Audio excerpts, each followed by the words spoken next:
네, 안녕하세요. 안녕하세요. 예, 반갑습니다. 예, 어, 온라인으로도 예, 고항이님, 김혜란님, 한승희님, 예, 반갑습니다. 박세진님, 이경미님, 예, 현진님도 이현진 집사도 이렇게 같이 온라인으로 참여하고 있습니다. 반갑습니다. 어, 오늘 대화성찰 지난주에 이어서 두 번째 시간을 가지려고 합니다. 여러분들 혹시 지난 한 주간 중에 어떤 일이 일어나거나 또는 어떤 대화 때문에 여러분 마음에 걸리고 좀 불편한 그런 순간들이 좀 있으셨나요? 어떤 일일 수도 있고 어떤 대화 중에 또는 어떤 얘기를 들어서일 수도 있어요. 사실 일주일 내내 이런 일이 없기가 쉽지 않죠? 예, 어떻게 보면. 그런 일이 있었다면, 그런 순간이 있었다면, 그때 여러분들은 그거에 대해서 어떻게 좀 반응을 하신 것 같아요, 스스로? 한번 또 떠올려 보세요, 그것도. 이게 이제 성찰 기도의 한 방법입니다. 아, 그런 일이 있었지, 나한테. 그때 내가 어떻게 반응했나? 예. 일반적으로는 셋 중에 하나로 반응합니다. 그 자식이 말이야. 그 나쁜 놈이. 보통 이렇게 걔 때문에 그 사람이 어떻게 나한테 이게 보통 이제 외부 상대한테 이렇게 탓하거나 비난하는 거죠. 예. 또는 그렇게 하신 분 일단. 예. 두 번째는 남 탓을 하는 건 아닌데 그게 다 나 때문이야. 내가 뭘 잘못해서 그래. 내 탓.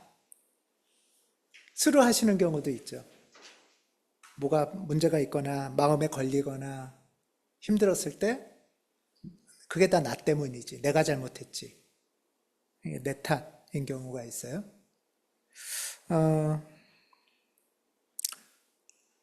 세 번째는 뭐 그냥 지금 생각하면 떠오르지만 또는 잠깐씩 생각날 때가 있지만 에이 모르겠어 하고 이렇게 외면하기 또 있을 수 있어요.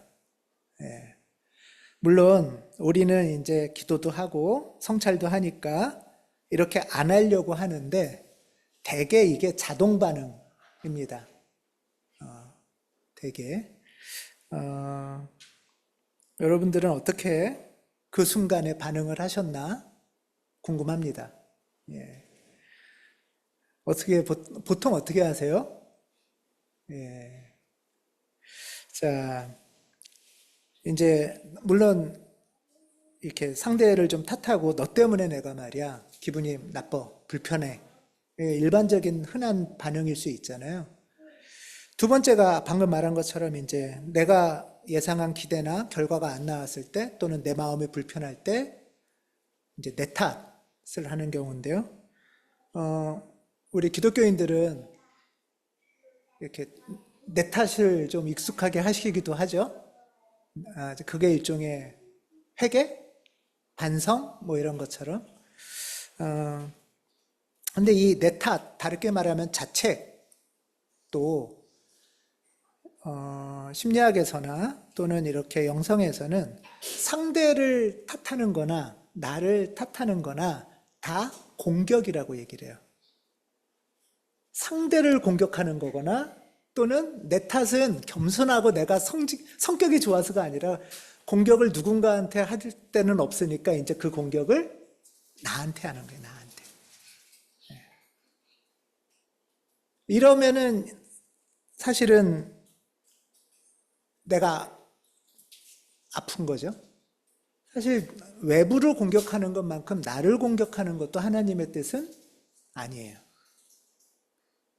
셋째가 지금 말한 것처럼 셋째는 외면하고 흘려보내기인데 외면하고 흘려보낼 수 있으면 사실 흘려보내도 돼요.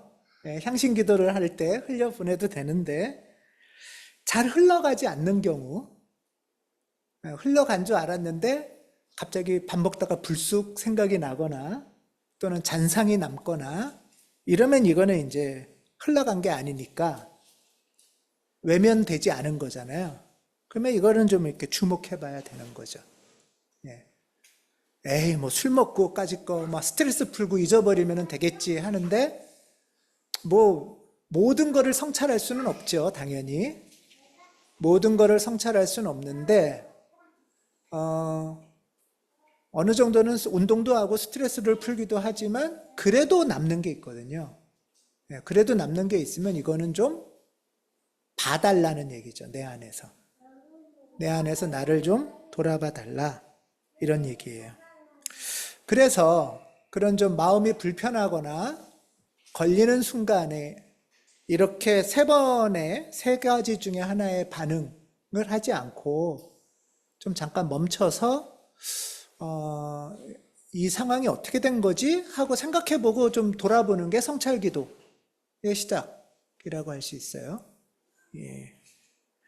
우리가 남을 공격하는 것만큼 나를 공격하는 것도 사실은 건강한 방식이 아니기 때문에 이런 비난을 좀 멈추고 어떻게 하나님 안에서 이 과정을 다룰까 하는 게 우리의 기도고 우리가 지금 같이 배워가는 이유입니다. 물론 나만 이렇게 하지 않고 나랑 만나는 그 사람도 늘 내 탓을 하는 사람도 있긴 하죠. 우리 서로 그러니까 이제 공격을 하는 거예요. 억울한 거고, 아픈 거고, 화나는 거고, 이런 관계가 반복되기 쉽잖아요. 이렇게, 이런 굴레와 쳇바퀴, 사실 이때 이 공격을 폭력이라고 불러요. 그래서 폭력적이지 않은 길을 찾자 하는 게 비폭력 대화인 거죠. 우리가 성찰하는 데 있어서 좋은 도구 중에 하나가 비폭력 대화이죠. 그래서 우리가 지난주에 비폭력 대화를 잠깐 살펴봤는데 오늘 한 번 더 보려고 해요. 비폭력 대화하면 순서가 있었잖아요. 4가지. 뭐죠? 한번 기억해 보실래요? 관찰, 느낌, 욕구, 제한. 예, 그 순서가 있어요. 비폭력 대화에서는 이제 관찰, 느낌, 욕구, 제한. 관찰이라는 건 무슨 일이 발생한 거예요. 불편한 일이든 무슨 일이 발생했을 때 그걸로 인해서 내 느낌이 어떤가. 짜증나네. 이게 날 무시하나? 뭐 아니면 재미없다. 뭐 여러 가지 느낌이 있죠. 이런 일로 인해서 느낌이 자극돼서 올라오는데 사실은 제일 중요한 거는 관찰 느낌에서 멈추면 안 되고요. 관찰 느낌은 다 뭐를 향해서 가는 거예요? 욕구를 발견하려고 하는 거예요. 욕구. 내 안에 숨은 욕구를 찾기 위한 실마리예요. 관찰하고 느낌을 찾고 생각하고 뭐 느낌이 어떠냐 묻는 거는 짜증나네? 그러면 왜 짜증날까? 내 속에 뭐가 있길래 짜증나는 걸까? 그냥 뭐라 그럴까? 좀 상쾌하고 기분이 좋네? 하면 내 속에 뭐가 있어서 상쾌하고 기분이 좋은 걸까? 내 속에 있는 것을 찾기 위해서 관찰 느낌을 보는 거예요. 그래서 불쾌한 느낌 또는 불편한 느낌이 올라오잖아요. 그러면 외부를 향해서 공격하거나 나를 향해서 공격하는 게 아니라 그걸 멈추고 지금 불편한 느낌을 느끼는 내 속에 어떤 숨은 마음이 있을까 하는 것을 찾는 거죠. 예. 그래서 이 욕구를 찾는다는 건 뭐냐면 내 속에 불편하다라는 거는 표면적인 느낌이고 그 속에 내 속에 무슨 소리가 들리는지 내 속에서 무슨 얘기를 하는지 그래서 그 욕구라고 하는 이 내 속의 소리에 귀 기울이는 거예요. 내 속의 소리에. 그게 이제 욕구를 찾는다라고 표현을 합니다. MVC에서 핵심은 그래서 나의 숨은 욕구를 발견하는 거예요. 내 속에 있는 나의 숨을 욕구. 이 욕구를 찾는 이유는 뭘까요? 그러면 찾아가지고 이 욕구를 짓누르려고 하는 게 아니고요. 내 속에 있는 이 욕구를 존중해주고 잘 돌보려고 하는 게 목표예요. 예. 억압하고 짓누르려는 게 목표가 아니에요. 외면하는 게 목표가 아니고, 외면해버리면 내 속의 소리를 누가 들어주겠어요? 그렇죠? 남을 공격하면 내 관심사는 상대밖에 없고, 나를 공격해봤자 내가 또 상처를 받는 거예요. 내 속의 소리를 듣고 잘 내 속의 마음을 돌보려는 것이 목표예요. 욕구를 찾는 이유는. 그래서 오늘 설교 하늘뜻 펴기의 제목은 욕구 돌보기라고 했습니다. 네. 여러분들은 이 내면의 숨은 욕구를 잘 알아채고 이 속에서 나오는 얘기를 잘 듣고 잘 돌봐주시나요? 내 속에서 이런 소리가 나오면 시끄러! 하면서 탁 때리나요? 네? 지금 말이야 그런 거 할 때가 아니야! 이러면서 야단치나요? 혹시 내 욕구를? 예. 이게 굉장히 어려운 주제인데요. 욕구 돌보기라는 게. 왜 어렵냐? 우리는 나의 욕구를 죄라고 생각할 때가 많아요. 그렇지만 욕구는 오늘 여러분과 나누고 싶은 굉장히 중요한 주제는 내 속에 있는 이 건강한 욕구는 죄가 아니라는 거예요. 죄가 아니고 이 욕구라는 거는 내가 살아있다는 표현이고 살아있는 생명의 에너지 자체예요. 욕구는. 에너지예요.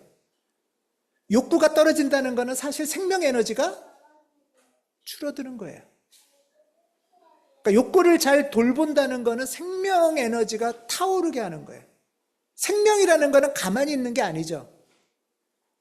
다이나믹한 흐름이잖아요. 역동이란 말이에요. 욕구를 돌본다는 거는, 존중한다는 건 이렇게 우리가 사람답게, 생명답게 살 수 있는 길을 찾는 거예요.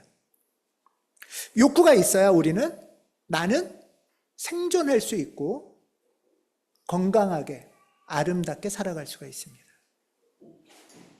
여러분들 오늘 이쁘게 보이고 싶은 욕구를 이쁘게 하고 교회 오셨죠? 그렇죠? 밉게 보이고 싶은 욕구로 오신 분 안 계시죠? 그렇지 않아요? 예.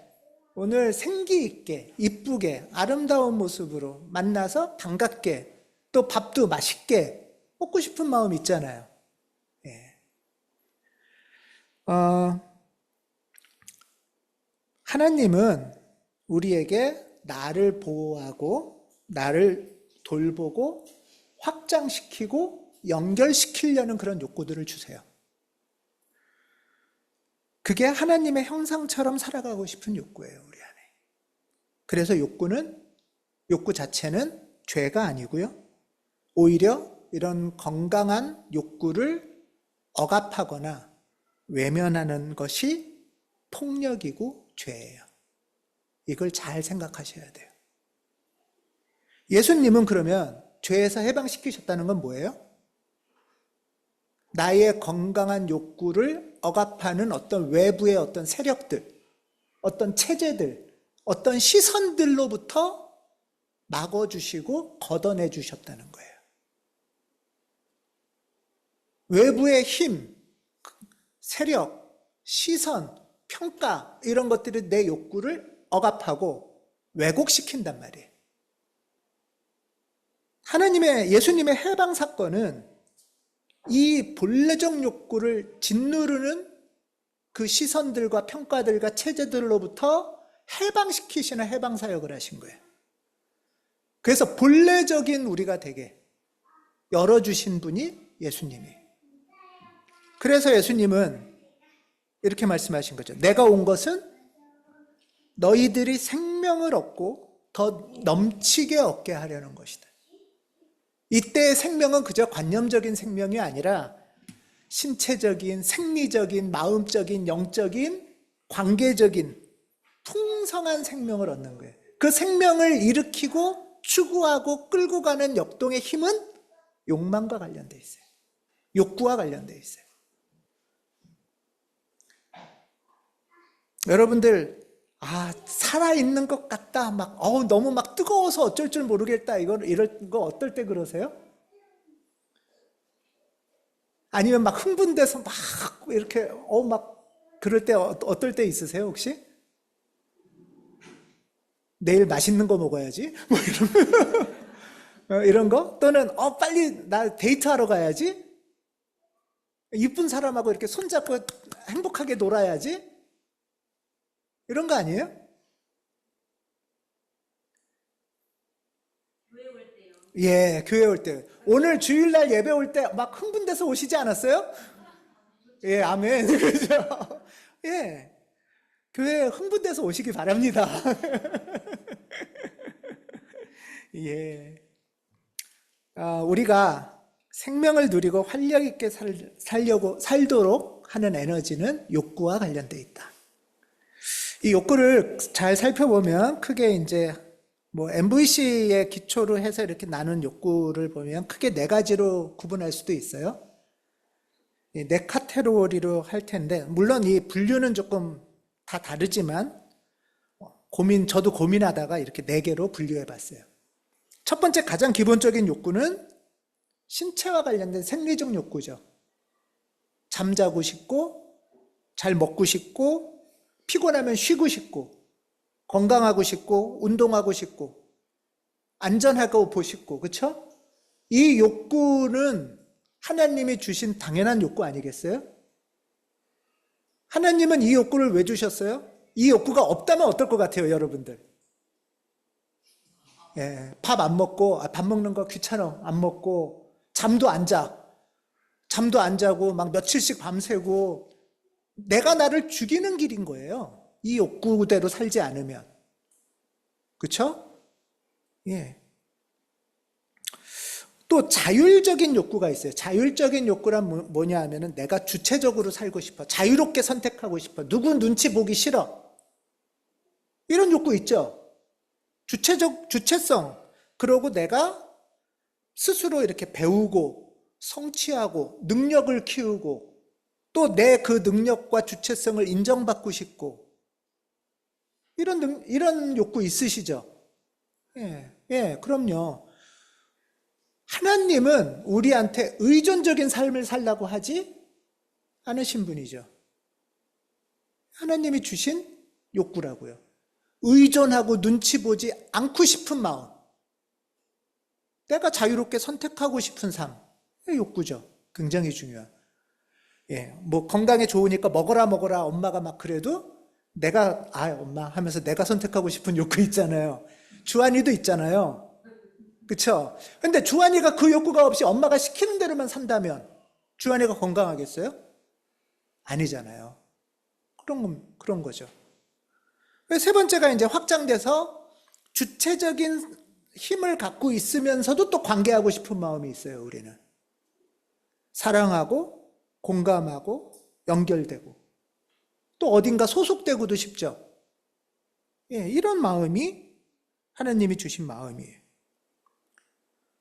그리고 네 번째로 치면, 이 네 번째는 저는 이런 생각도 드는데 아주 쓸데없는 욕구인데요. 정말 세상 쓸데없는데 놀고 싶어. 재밌고 싶어. 우리가 놀이를 왜 이렇게 하고 게임을 왜 그렇게 해요? 노래를 왜 불러요? 이게 밥이 나와요. 놀고 싶고, 또 이쁘게 하고 싶고, 아름다움을 누리고 싶고, 창의적인 삶. 저는 이게 영성적 욕구라고 봐요. 네. 진선미를 향한 욕구고, 그냥 사는 게 아니라 내가 왜 사는지 물어보고, 또 나를 넘어서는 초월의 욕구가 우리한테 있어요. 이것도 하나님이 주신 건강한 욕구죠. 예.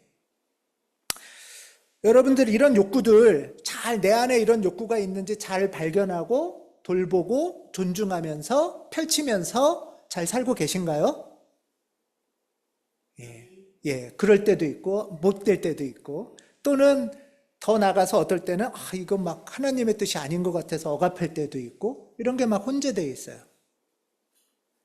예수님의 사역을 이 욕구와 연결해서 얘기한다면, 예수님은 첫 번째 신체적인 욕구에 대해서 엄청나게 존중해 주신 분이죠. 맞죠? 예수님이 하신 기적 중에 뭐가 있어요? 되게 중요한 사역 중에 배고픈 사람 먹이는 사역 있잖아요. 굶주린 사람들에게 배부르게 하는 그 욕구를 해결해 주시고, 아픈 사람 치료해 주시고, 굉장히 중요한 욕구죠.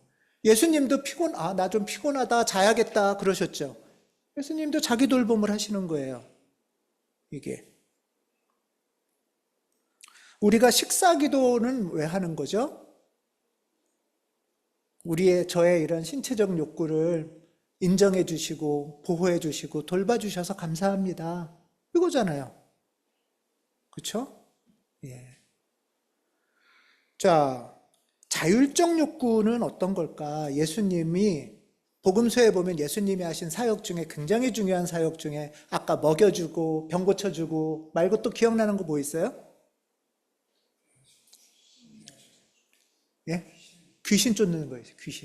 귀신 쫓는 게 대표적인 자율성과 관련돼 있어요.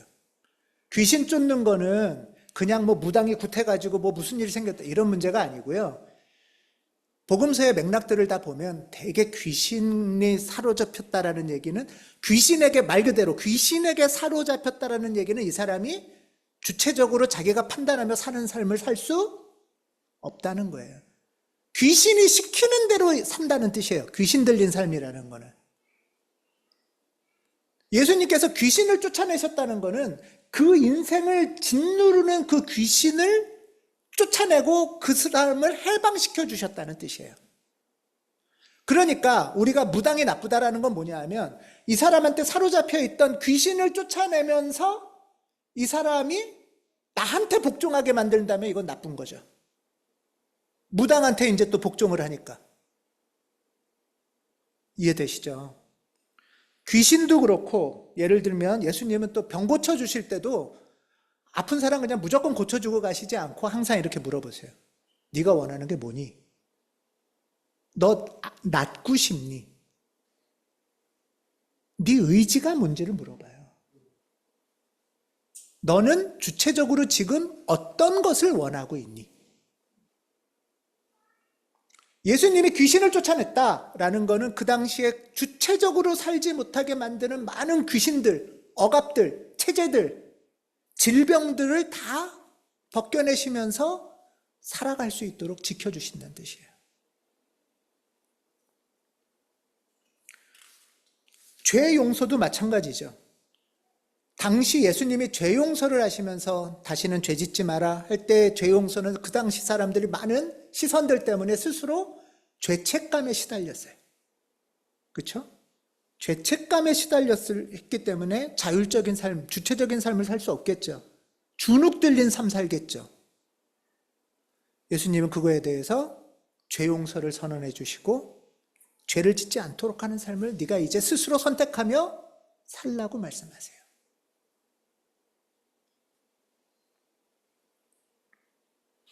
예수님의 사역은 해방의 사역이에요. 해방의 사역이라는 건 어떻게 보면은 뭘 해방시키냐면은 억압되고 짓밟혀 있다는 우리의 숨어있는 이 건강한 욕구를 해방시켜 주신다는 거예요. 생명답게 해주신다는 거예요. 확 펼쳐주신다는 거예요.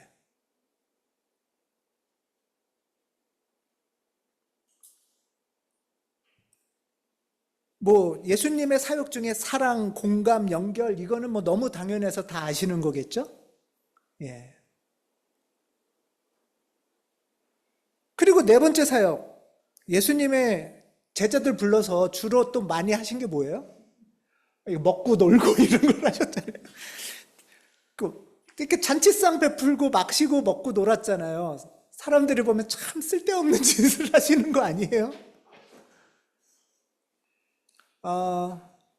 우리의 예배를 이렇게도 표현해요. 거룩한 낭비. 우리 이렇게 모여있는 거, 여기 모여있다고 돈 나오는 것도 아니고, 공부를 성적이 올라가는 것도 아니고 왜 애들 이렇게 모여 있을까? 영적, 그렇죠. 예. 건강한 즐거움, 영적인 즐거움, 예. 초월적인 만남을 향해 가는 거예요. 예. 아름다움을 향해 사실 이 예술 활동 이게 정말 쓸데없는 거잖아요. 여러분들 오늘 이쁘게 하고 오셨죠? 왜 하셨어요? 재밌잖아요. 예, 좋잖아요. 이쁜 사람 나를 이쁘게 하는 것도 좋고 서청남 교우님도 이쁜 모자 쓰셨잖아요. 그렇죠? 나도 좋고 이쁨을 나누는 게 좋은 거예요. 예. 그리고 하나님이 보기 좋다 하시잖아요. 주님은 우리의 욕구를 정죄하지 않으시고 우리의 생명 에너지를 오히려 억압하는 이 굴레, 체제를 거부하시고 폭로하시고 해방시키는 그 사역을 하신 분이 예수님이시라는 거죠.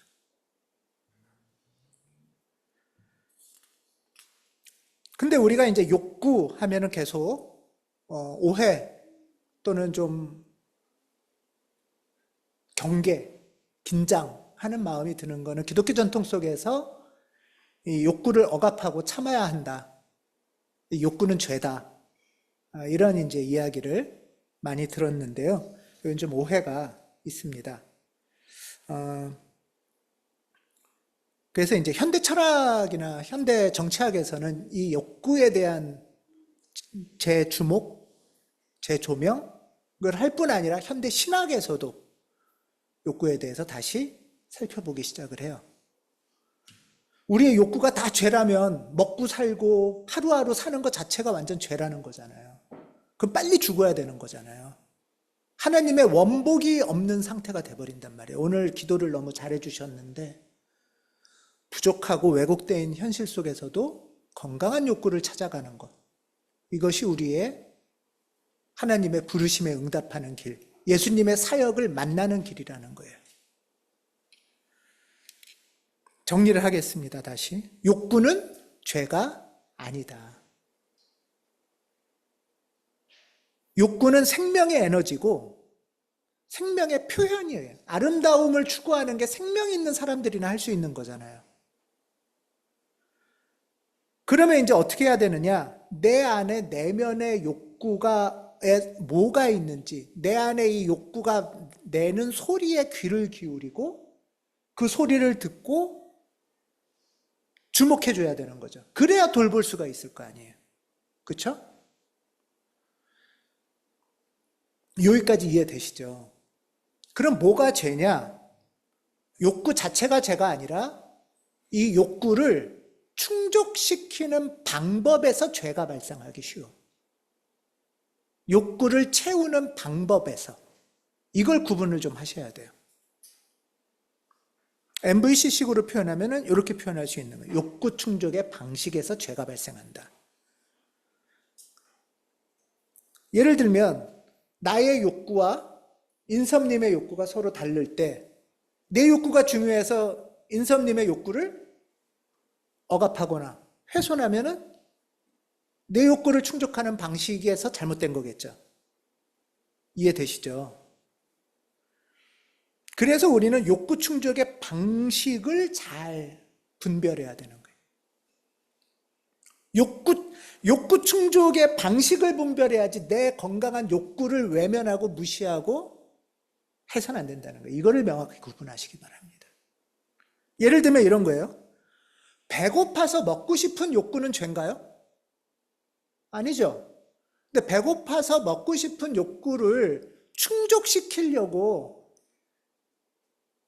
이인섭 밥을 내가 다 뺏어 먹어. 이러면 죄가 되는 거죠.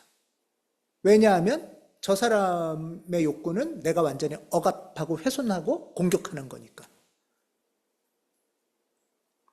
성욕이 죄는 아니지만 성욕을 앞세워서 함부로 대상을 도구화한다든가 결혼한 사람이 약속을 어기고 나는 성욕 때문에 그래 하면서 다른 방식으로 충족의 방식을 찾는다면 이건 죄라는 거예요. 이해되시죠? 예, 이게 명확히 해야 된다는 거예요, 이거를.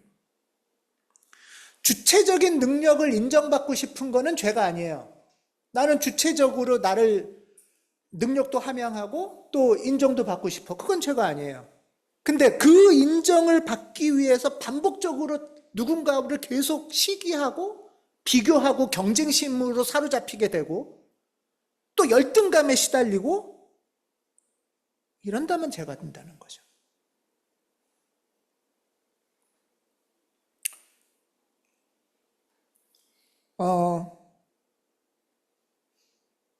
우리가 살다 보면, 아니, 사실 성찰을 좀 하면, 지난 한 주 중에도 있었을 수 있는데요. 아니요. 오늘 아침에도 있었을 수 있어요, 여러분.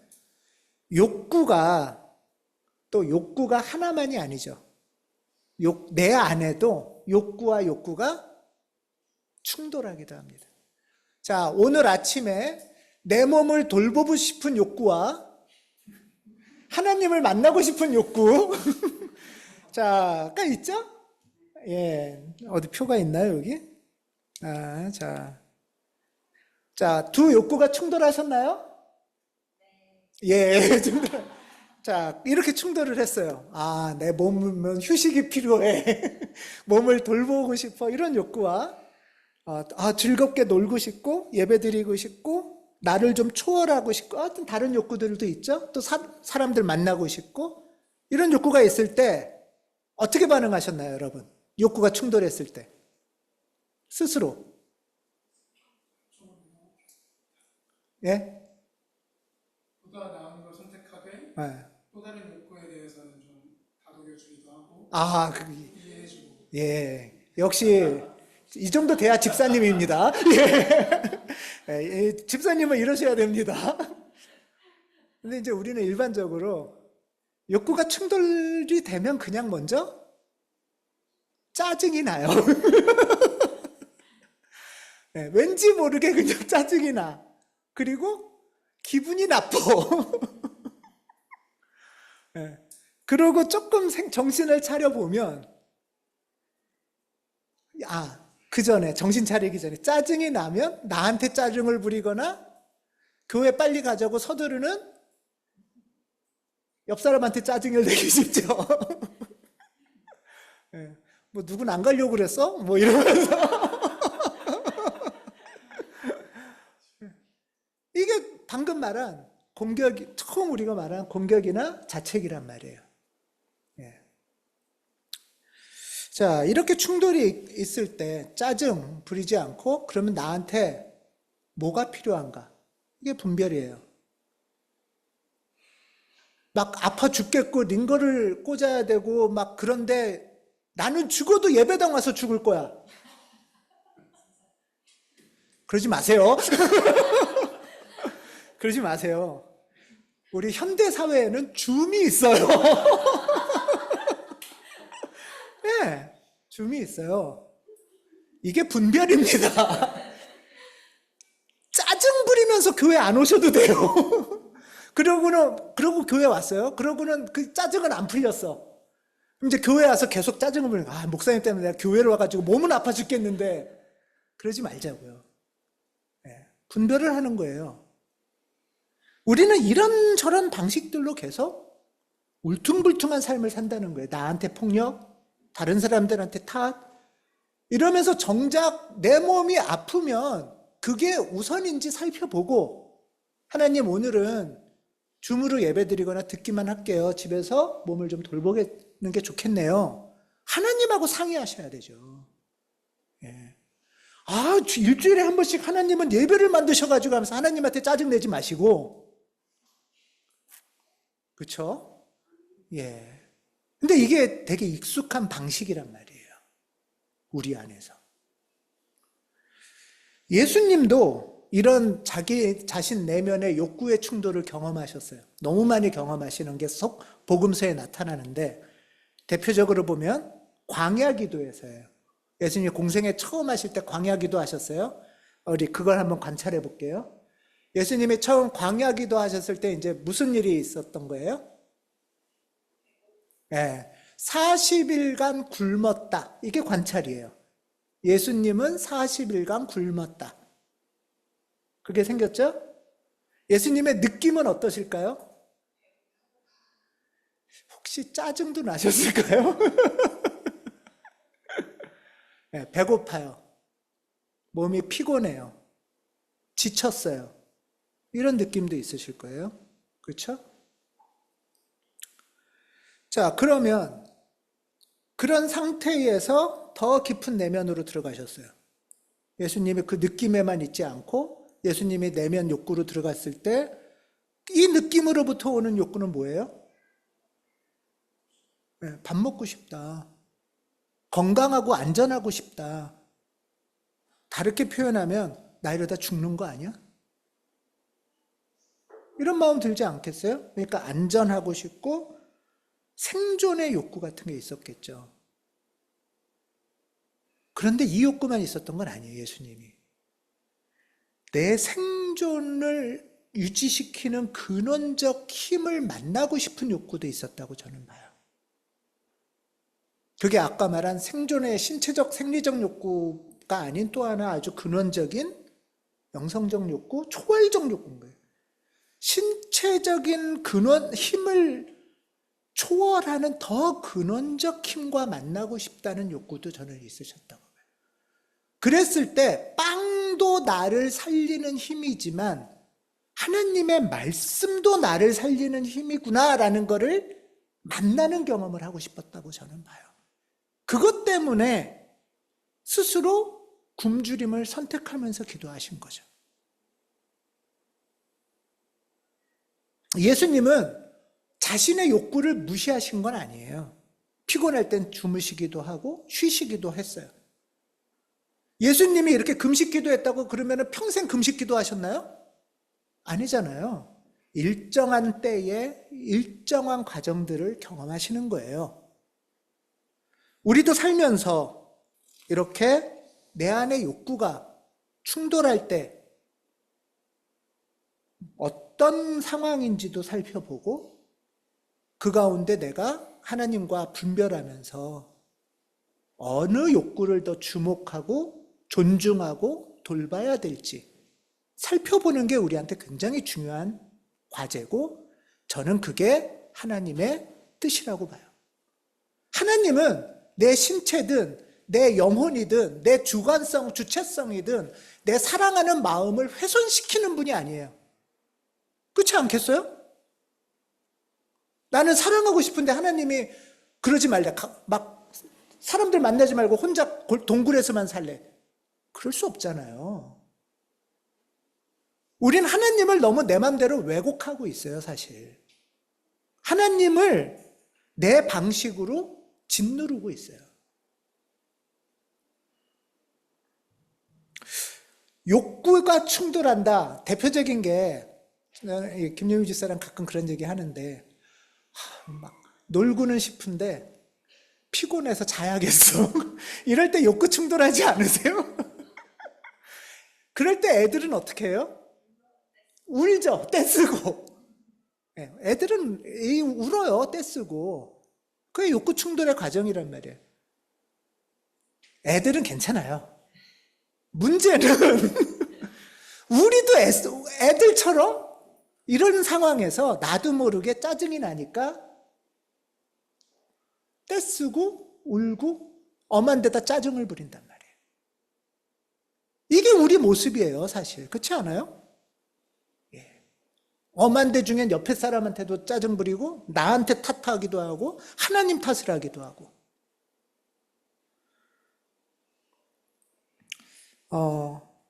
이런 상황들 가운데서 성령과 함께 성령님과 함께 어떻게 하면 나를 건강하게 돌볼 수 있을까? 내 안의 목소리에 어떻게 귀를 기울일 수 있을까? 하는 것이 하나님의 뜻을 찾고 나를 살리는 길이라는 거죠.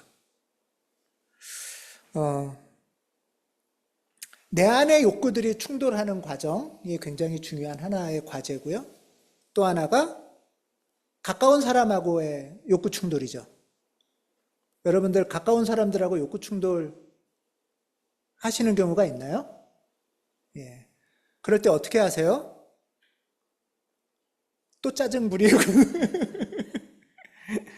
예. 예를 들면, 자주 주목되는 사례인데, 우리 집 아이는 고양이를 너무 키우고 싶어요. 고양이를 너무 키우고 싶어 하는데, 엄마는 고양이는 절대 안 된대. 이런 상황 흔하죠? 이런 상황 아주 흔한 일이에요. 자, 이럴 때 한번 생각해 보는 거예요. 아이는 어떤 욕구가 있는 걸까요? 고양이를 키우고 싶은 욕구에는. 관계, 돌보고 싶다? 돌봄을 받고 싶다? 또는 돌보고 싶다?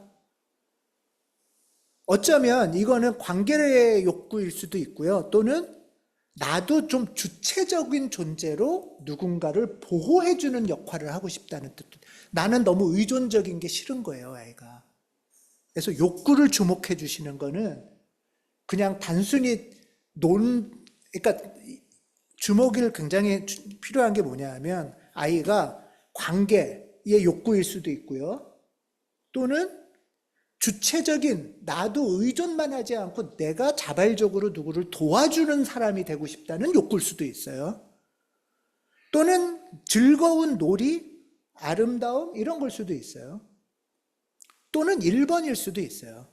심리적인 안정감 이런 것들. 그러니까 그 친구가 나를 아주 생리적인 안전함, 휴식 같은 것, 그래서 긴장을 낮춰주는 욕구와 관련될 수도 있거든요. 그러니까 어떤 건지 몰라요, 사실. 굉장히 많이 살펴봐야 돼요. 이 아이가 뭘 원하는 건가. 자, 근데 엄마는 고양이 키우는 걸 굉장히 싫어해요. 엄마는 어떤 욕구가 있는 걸까요? 예? 예? 신체? 휴식, 예를 들면, 내가 지금 일하는 것도 피곤한데, 고양이가 우리 집에 오면 나는 또 뒤치다꺼리해야 되고, 청소기를 한 번 돌릴 거를 3번 돌려야 되고, 그러니까 애 보는 순간, 야, 지금 내가 너 돌보기도 바빠 죽겠는데, 고양이까지 일이 막 늘어날 것 같으니까, 이 신체적인 돌봄이 피곤한 거예요. 예. 그럴 수 있겠죠. 또는 뭐가 또 있을까요? 자율성일 수도 있어요. 내 영역에 낯선 존재가 자꾸 이렇게 들락날락하는 게 싫은 거예요. 내 경계를 보호하고 싶은 그런 욕구일 수도 있어요. 그러니까 그것도 이 엄마는 어떤 거를 마음속에 바라는지 잘 살펴봐야 돼요. 그런데 우리는 되게 이렇게 안 살펴보고 3자 입장, 그러니까 어떻게 하냐면 주로 서로를 이렇게 비난해요. 예를 들면 엄마한테든 아이한테든 이럴 수 있어요. 이기적이야. 저만 알아. 이렇게 돼버리면 이제 문제가 되잖아요. 그래서 옳고 그름의 판단 전에 이 사람은 뭘 원하는 거지? 정말 깊은 욕구가 뭐지? 또는 엄마가 나라면 나는 정말, 근데 엄마는 또 이럴 수 있잖아요. 나는 정말 싫은데 애 때문에 키워야 되나? 나는 나쁜 엄마인가 봐. 이렇게 또 자책을 한단 말이에요. 그것도 판단이잖아요. 그 전에 내가 왜 싫지? 내가 왜 힘들지? 하느님하고 살펴보고 아이는 뭘 원하는 거지? 하는 과정들을 거칠 때 공격과 폭력적인 상황이 아닌 비폭력 대화가 연결될 수 있다는 거예요.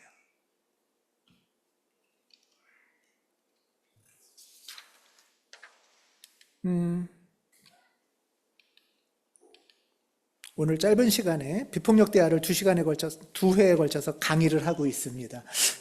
예. 자, 그래서 우리가 생각할 때 첫 번째는 무조건 이게 제일 근데 제일 어려워요. 첫 번째는 공격하지 않게 해요. 공격하는 거는 뭐냐 하면 상대를 공격하든 나를 공격하든. 상대를 공격하든 나를 막 뭔가 충돌이 되고 울퉁불퉁하고 불편하면 일단 짜증이 나니까 상대를 공격하든가 또는 나를 탓하든가 이런 공격을 하지 않는 게 첫 번째. 공격을 막 가하고 받기 시작하면 이미 거기서 서로 상처가 나면서 이 상처를 회복해야 되는 다른 과제가 생겨버려요.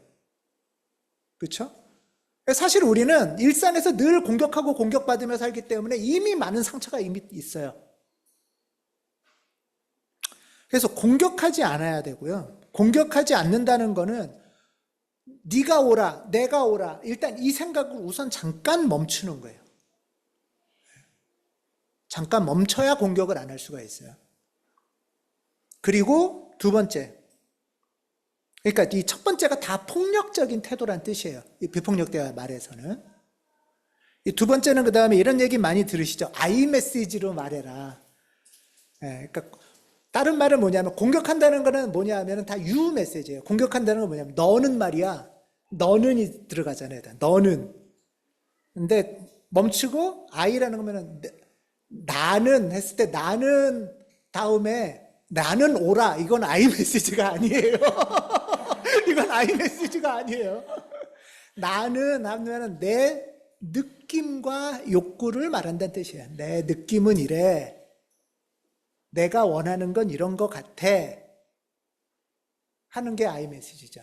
내가 원하는 건 이런 거야. 그리고 너의 느낌과 욕구는 뭐야? 너가 바라는 건 뭐야? 하고 물어봐 주세요.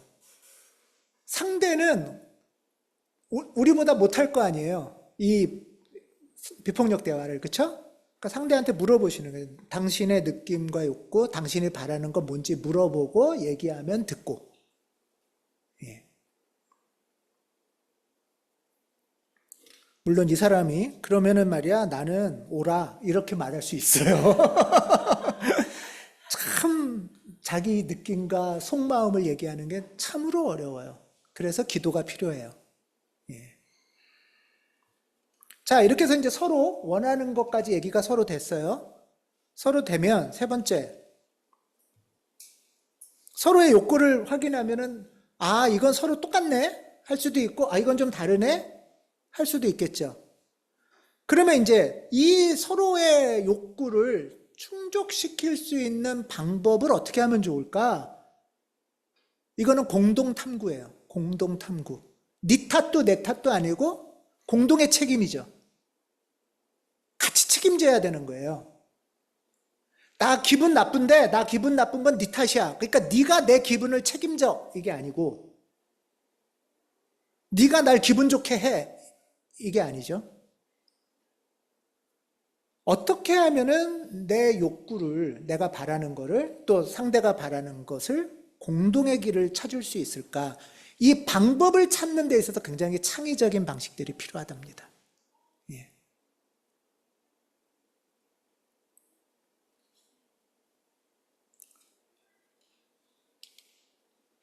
이게 순서예요. 그래서 비폭력 대화는 관찰, 느낌은 다 욕구, 숨은 마음, 우리가 보통 진심 이렇게 말하는 거예요. 이 욕구.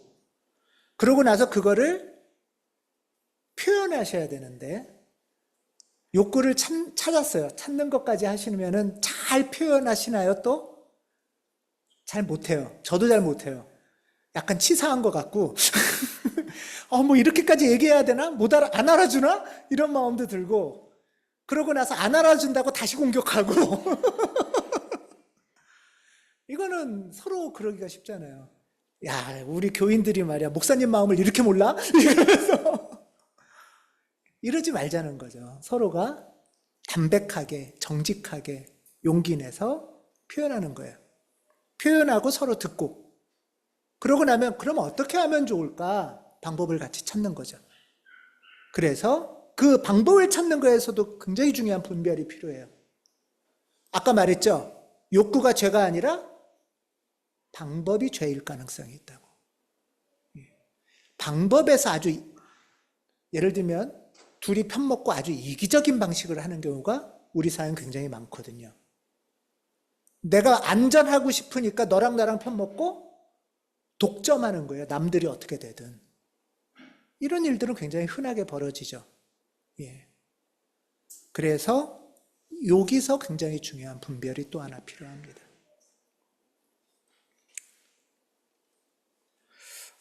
오늘 우리는 비난이나 공격, 자책을 넘어서 내 마음의 소리를 듣는 법을 생각해 봤습니다. 이건 단순한 대화의 기술이 아니고 하나님이 우리에게 주신 나의 본래적인 에너지, 본래적인 생명의 소리에 귀를 기울이는 길이라고 저는 생각합니다. 이 길을 우리는 사실 배워본 적도 별로 없고 늘 공격받으면서 살아만 와서 혼자 하기가 조금 처음에는 어려워요. 그래서 저는 서로 자기 일만 돌보지 말고 다른 사람의 일도 같이 돌봐주는 게 필요합니다. 우리 교우들끼리도 그렇고 내 사랑하는 사람이 속말을 잘 못 찾으면 그 속마음을 찾을 수 있도록 물어봐주고 도와주고 얘기하면 들어주고 하는 과정들이 서로의 속 진심을 알아갈 수 있는 과정이라는 거죠. 예. 이번 한 주간 여러분들에게 불편한 감정이 올라올 때 또는 자동으로 누군가를 탓하거나 자책하려는 생각이 들 때, 지금이 내가 내 속 진심에게 귀 기울일 때구나 하고 알아차리고 주님께, 주님, 제 귀를 열어서 제 속마음을 듣게 해주세요. 제 속마음을 들어야 제가 저를 돌보고 제가 저답게 건강하게 살 수 있을 것 같아요. 이렇게 기도하는 시간들을 가지셨으면 좋겠어요. 그리고 사랑하는 여러 명은 처음에 힘들어요. 한 분 정도 이분의 마음은 뭘 원하는 걸까? 잘 모르면 물어보고 듣고 하면서 하나님의 평화를 이루어가는 여정을 이번 주 함께 걸어가기를 바랍니다. 예, 기도하겠습니다.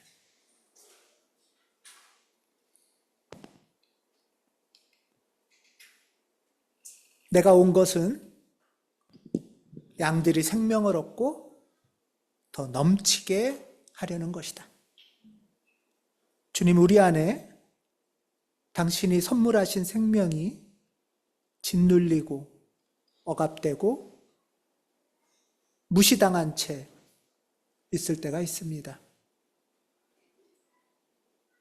내가 나를 공격하고 폄하하고 외면할 때도 있습니다. 성령님 도우셔서 내 속에 깊은 진심에 귀 기울이고 돌보도록 도우시고 또한 내가 사랑하는 이의 마음을 듣고 함께 하나님과 평화의 길을 걷는 우리 되도록 인도하여 주시옵소서. 내 안에 풍성한 생명, 그 넉넉함으로 사랑하는 이의 마음도 헤아리는 우리 되기를 원합니다. 예수님 이름으로 기도합니다. 아멘.